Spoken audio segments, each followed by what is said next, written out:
Oh, okay.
Who gives this woman to this man? Jacqueline and I do.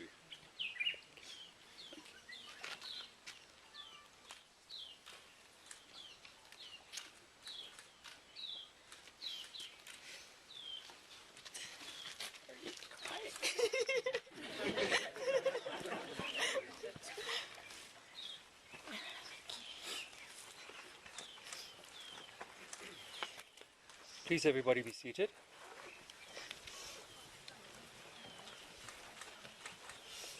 Jay, would you move a little bit to the left? Now, on behalf of Dom and their families and Jay, I'd started well by omitting the groom from the ceremony. But, I'd like to welcome you on board to this amazing venue. Before we carry on, could I ask you to set your phones to silent, because although there wasn't much reception up there, apparently we can pick up reception here, so if you could just check your phones. For those of you who haven't met me yet, I'm Chris Ammon.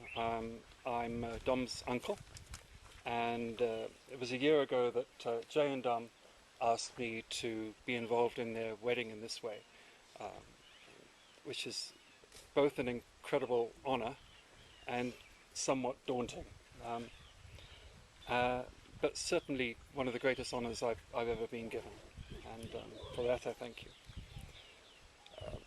I have had some funny looks from people when I said I was flying out to South Africa to marry my niece. But That kind of family. So I quickly explained the situation.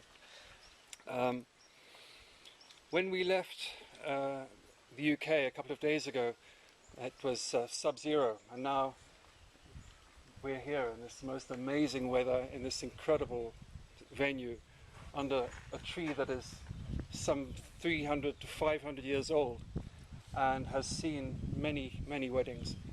And what struck me yesterday was, looking at this tree, was that beautiful union of two branches up there, which I thought was very symbolic for what's happening today. Just before we came down, I was handed a note.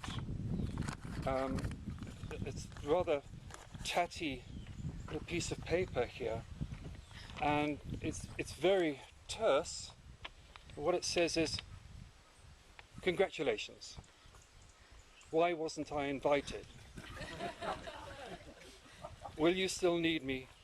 Will you still feed me when I'm nearly 4? And it's signed from your beloved guinea pig, Coke."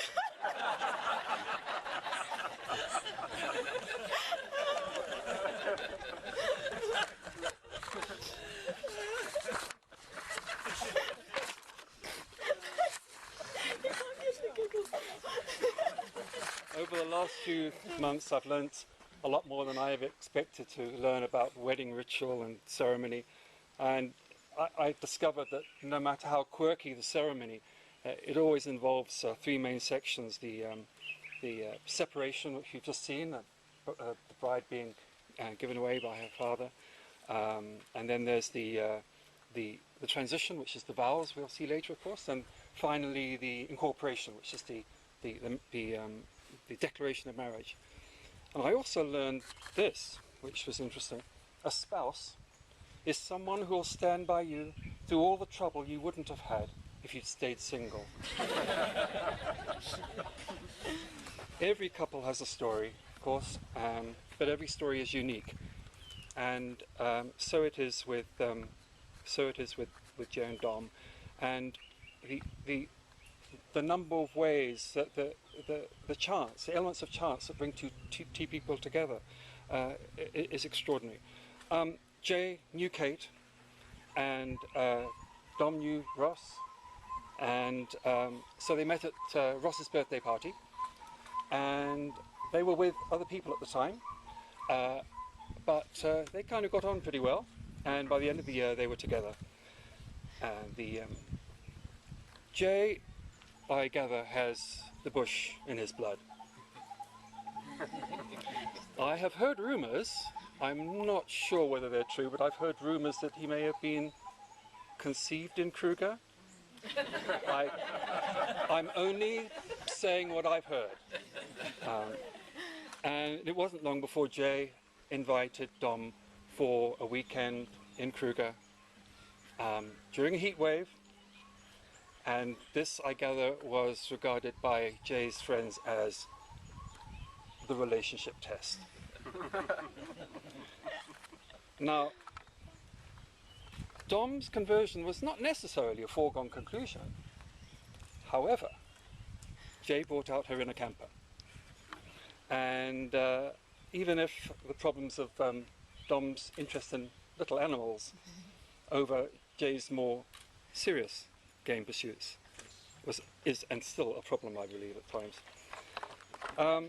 Over the next 5 months of dating, the two of them, after 5 months of dating, should I say, the two of them went for a 3-month road trip. Now, this was around South Africa and would have been a challenge for any relationship. And but still things flourished. And 3 months later, they went again to Kruger, and this time they were at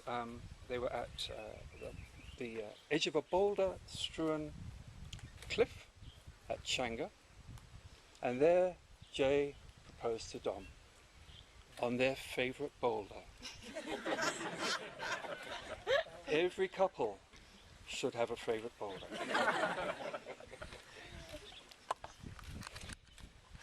Now, this had already been cleared with Grieve Central, and fortunately Dom said yes. And now we're here celebrating the union of a couple that I've come to admire, both from a personal and from a career perspective.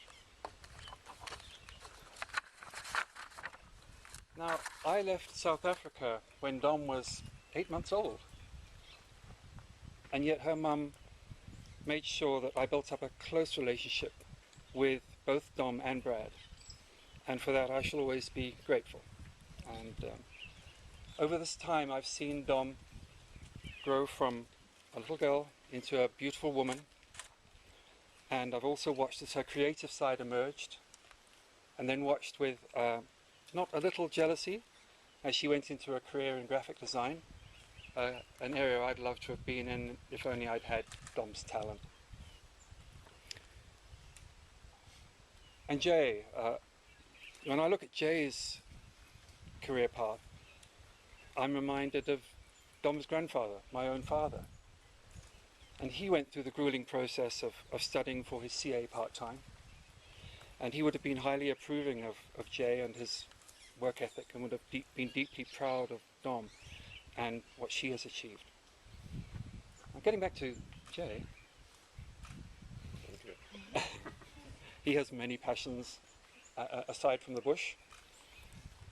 He has a great interest in music, both as a listener and a performer.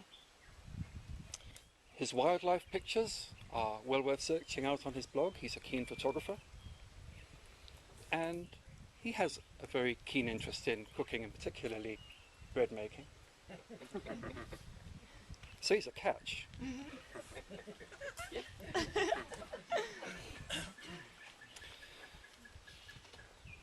Now, there is one other attribute of Jay that makes him, I suspect, particularly attractive to Dom.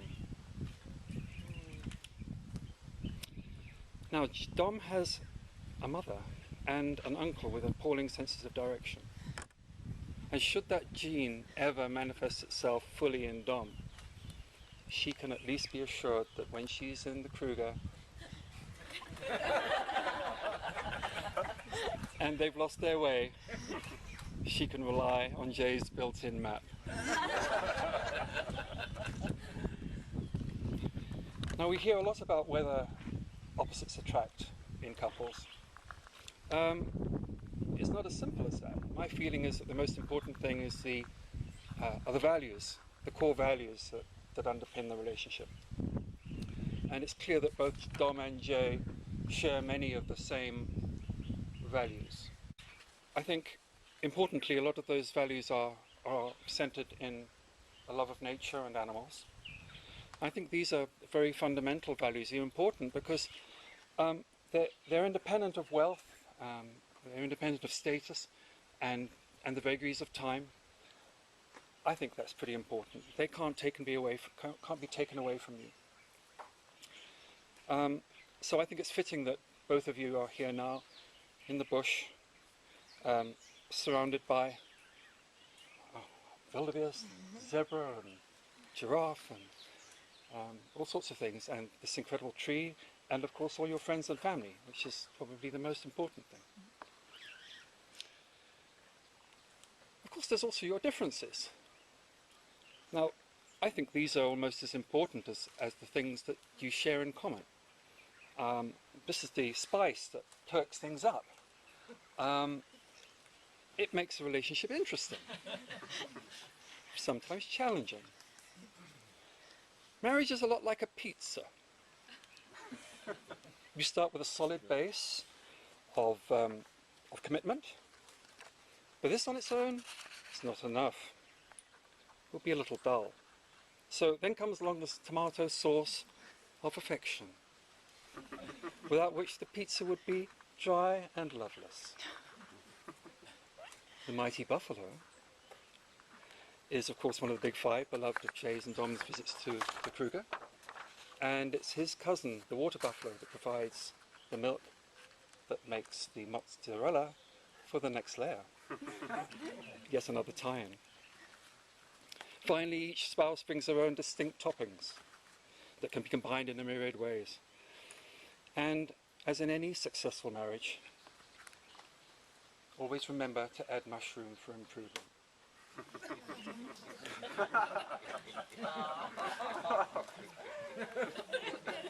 What results is a deep pan meaningful relationship. Deep pan. Oh, Chris. I'm sorry.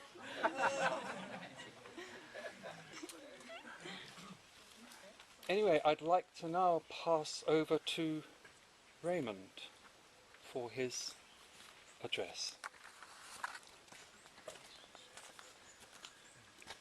Thank you. Oh, I beg your pardon, Raymond. I had one more point to make. I'm sorry. Right. I missed it. Sorry, one more partial paragraph that I missed out. After that abysmal pun, I'm sorry. I wanted to note something that I found really interesting about marriage, and that was a bizarre marriage that took place in Tomsk in Russia not that long ago, where somebody married a pizza. And he desperately wanted to get a license for the marriage, but that was denied him, which is kind of good. And there was also a curious thing I read was a lady from the US called Linda who married a roller coaster called Bruce, which you can only imagine the relationship had its ups and downs. But fortunately, Jay and Dom's marriage is a little more conventional, and I think that you should take heart from one of our great modern philosophers, Dave Grohl. And he is quoted as saying, Usually after you get married, you fall in love with the same person, you fall in love with a person even more, which I think is very encouraging. And there's a related quote from author Mignon McLaughlin that suggests that a successful marriage requires falling in love many times, always with the same person. And I'm sorry I missed that paragraph out, and now I'd like to hand over to Raymond. Thank you. I'll be officiating over the legal part of the ceremony, and for that reason I'll start with a legal question. And it goes as follows, directed at you, Jason and Dominic. Do you declare that there is no legal impediment to your proposed marriage? And do you call on these witnesses here present to witness your union? Yes, sir. To both. Okay, well that's a good start. What I don't mention, or I don't know if I did say to you yesterday, there is a follow-up question, and that is directed to all of you. If any of you know of any legal impediment, please declare it now, or forever hold your peace. As nothing has been alleged or declared, it means that we can continue, so Chris has got more work to do. You asked me to share something with you, and I'm going to share a reading by a person called Robert Fulghum, and it's entitled Union. You have known each other from first glance of acquaintance to this moment of commitment. At some point, you decided to marry. From that moment of yes to this moment of yes, indeed, you have been making promises and agreements in an informal way. All those conversations that were held riding in a car or over a meal or during long walks, all those sentences that began with when we are married and continued with I will and you will and we will, those late night talks that included someday, somehow and maybe, and all those promises that are the unspoken matters of the heart. All these common things and more are the real process of a wedding. The symbolic vows that you are about to make are a way of saying to one another, you know all those things we promised and hoped and dreamed? Well, I meant it all, every word. Look at one another and remember this moment in time. Before this moment, you have been many things to one another. Acquaintance, friend, companion, lover, dancing partner, and even teacher, for you have learned much from each other these past few years. Now you will say a few words that will take you across a threshold of life, and things will never quite be the same between the two of you. For after these vows, you shall say to the world, this is my husband, and this is my wife. Thank you. Thanks, Raymond. I'd like to call on Brad now. For those of you who don't know Brad, that's Dom's brother. Thanks, Brad. So I think Raymond and Chris have covered everything worth saying, and probably better than I could. But I would like to say one thing, and it's a bit of a cliche, but you'll just have to take my word that I really do mean it. I'm so thankful that Dom has found a husband not only worthy of her, but someone that I truly consider a friend, and I really mean that. So I'm glad to have you in my life, Jay. And now I have a small poem to read to you, chosen by the bride, called A Lovely Love Story. The fierce lion was trapped in his cage of ice. Although it was cold, he was happy in there. It was, after all, his cage. Then along came the lovely other lion, lioness to be precise. The lovely other lion melted the lion's cage with kind words and loving thoughts. I like this lion, thought the lovely other lion. Although he is fierce, he is also tender, and he is funny. He is also quite clever, though I will not tell him this for now. I like this lovely other lion, thought the lion. She is beautiful, and she is different, and she smells nice. She is also a free spirit, which is a quality I much admire in a lion. But he can be so distant and peculiar at times, thought the lovely other lion. He is also overly fond of things. Are all lions so overly fond of things? But her mind skips from here to there so quickly, thought the lion. She is also uncommonly keen on shopping. Are all lovely other lions so uncommonly keen on shopping? I will forgive his peculiarity and his concern for things, thought the lovely other lion, for they are part of what makes him a richly charactered individual. I will forgive her skipping mind and her fondness for shopping, thought the lion, for she fills our life with beautiful thoughts and wonderful surprises. Besides, I am not unkeen on shopping either. Now, the lion and the lovely other lion are old. Look at them. Together they stand on the hill, telling each other stories, and feeling the warmth of the sun on their backs. And that, my friends, is how it is with love. Let us all be lions, and lovely other lions together, for the sun is warm, and the world is a beautiful place.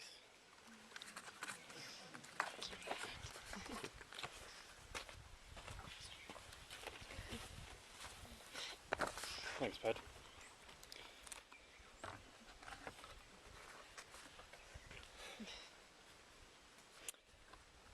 Jason Daniel Baker, do you take Dominique Jacqueline Grieve to be your wife? Do you promise to be true to her in good times and bad, in sickness and in health, to love her and honour her all the days of your life? I do. Dominique Jacqueline Grieve, do you take Jason Daniel Baker to be your husband? Do you promise to be true to him in good times and in bad, in sickness and in health, to love him and honour him all the days of your life? I do. And I believe you have some vows. You're going first.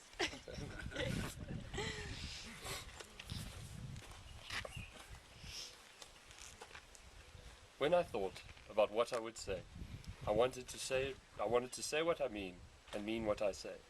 A poem I would write, a tale told right, about how I would love you for the rest of my life. The dom-dom, today I commit, for the whole day, the month, and the rest of it. To live life fun, to squeeze your bum.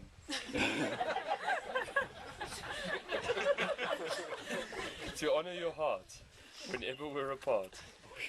I give you my body, my soul, my spirit, that you may give yours to take care of it. On an adventure we will go, a life well lived, this I owe. I will defend, protect, you, me, and that pig. Until we all croak, that'll be the end of it. But until that day, I promise to say, I love you and you're beautiful in every way. And when we're wrinkly, your boobs crinkly. And I can't use my winky.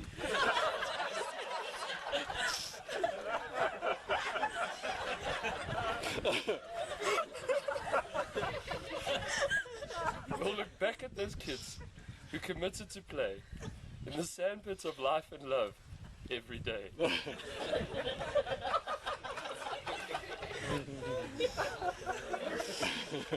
Mine are somewhat more serious.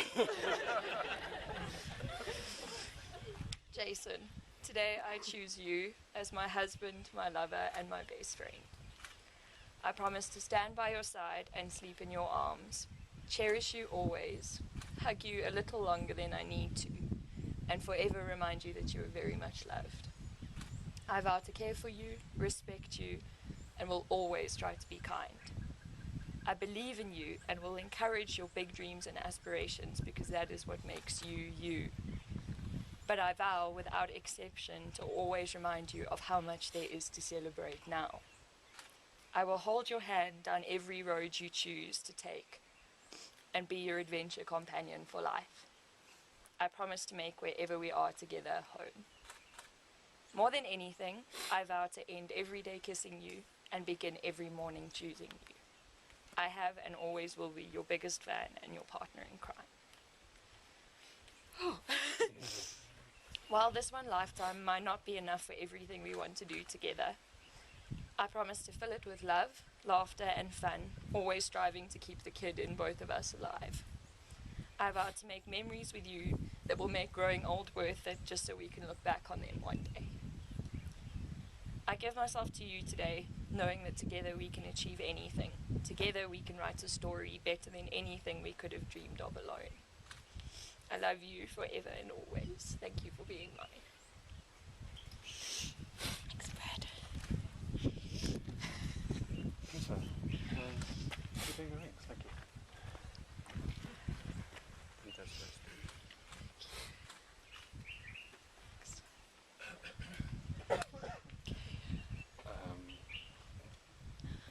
You are going to... Ring bells. I thought Jay will say, Dominic, I offer you this ring. Okay. Do you want me to repeat it? Yes, please. Okay. Yeah. Jay, repeat after me. Dominique. Oh, wrong ring then. So, Jay, repeat after me. Dominique, I offer this ring to you as a symbol of my love and of the vows I have just spoken. Dominique, I offer this ring to you as a symbol of my love and an offer of the vows I have just spoken.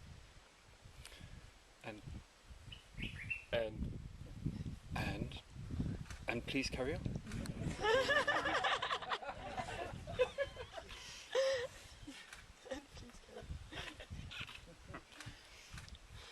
Mission accomplished. Yes.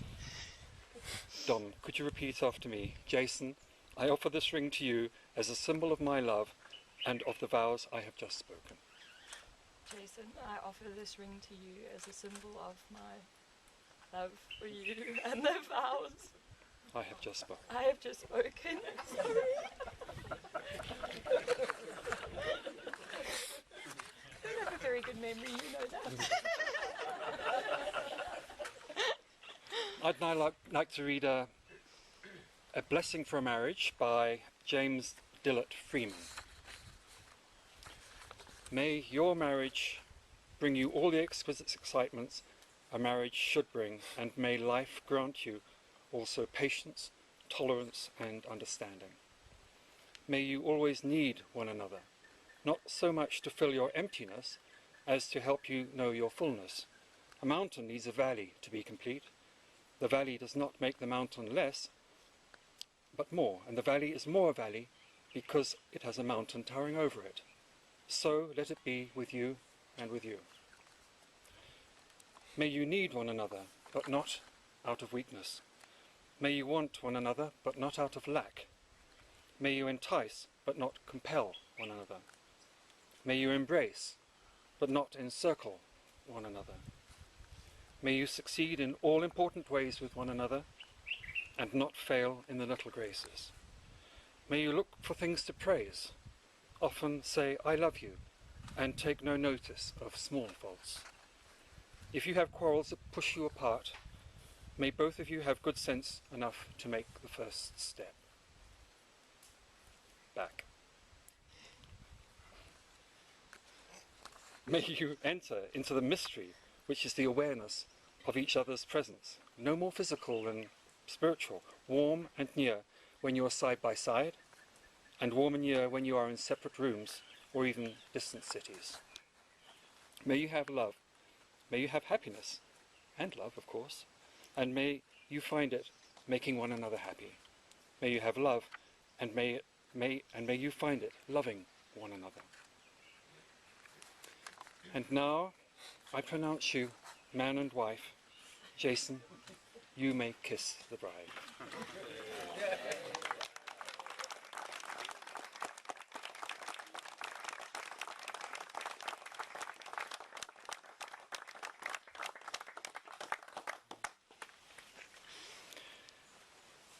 I should point out, Jay, that you got it lucky.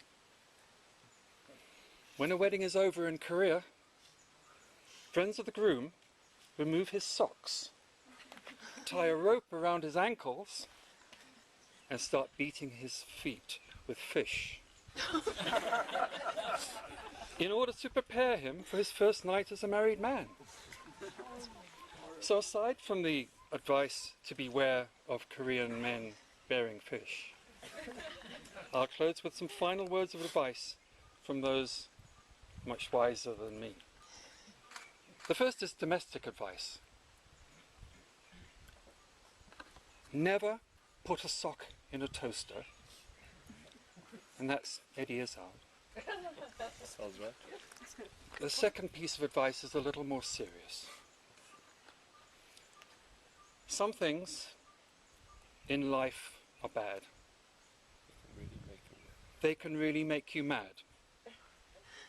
Other things just make you swear and curse. When you're chewing on life's gristle, don't grumble, give a whistle. And this will help things turn out for the best. Always look on the bright side of life. And that, of course, was Eric Idle. Jay and Dom, it's been a real privilege to be with you today, and I wish you a long and very happy marriage. Could I now ask Jackie and Sonia, the two mothers, to come up and witness the signing of the register? And then I'd ask for people to gather down at the end of the aisle and grab some confetti. I was so worried I was going to say spaghetti, Like last time. but I avoided that. And finally, could I ask the marriage party and the relatives to stay behind for photos? And then for the rest of you, could you make your way back to the reception area, and we'll the party will join you there. And I just finished by saying thank you all very much for coming, and congratulations again.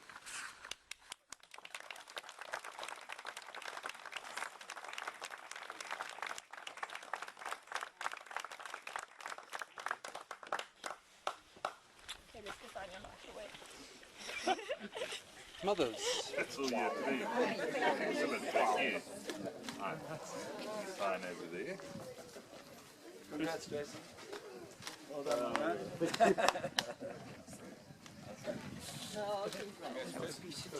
Oh, phew, thank you. You took it very, very seriously. Oh, thank you so much. Another.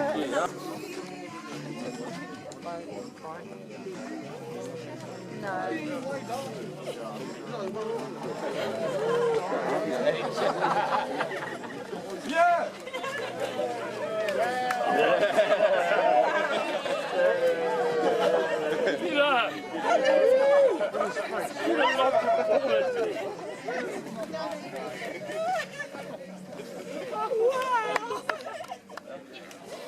Wow!